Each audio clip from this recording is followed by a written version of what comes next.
విద్యను దాచుకోవడం కన్నా అందరికీ పంచితే అది మరింత పెరుగుతుంది. ప్రయత్నం చేసి ఓడిపో, కానీ ప్రయత్నం చెయ్యకుండా మాత్రం ఓడిపోవద్దు. చక్కగా మాట్లాడటం నేర్చుకోవాలంటే ముందుగా వినడం నేర్చుకోవాలి.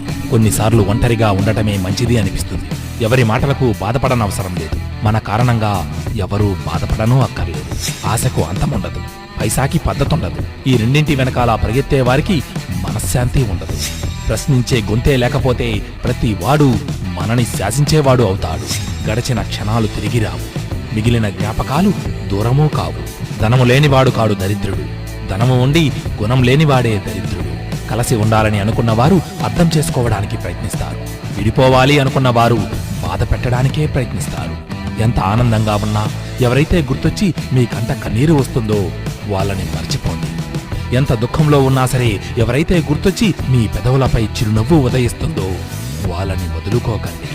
జీవితంలో మనం చేసే తప్పుల్ని గమనించేది ఇద్దరే, ఒకరు పరమాత్మ, మరొకరు అంతరాత్మ. మనిషి శరీరానికి వచ్చే వివిధ జబ్బుల కంటే మనిషి మనసుకు వచ్చే ద్వేషం, ఈర్ష్య, గర్వం అనే జబ్బులు చాలా చాలా భయంకరమైనవి.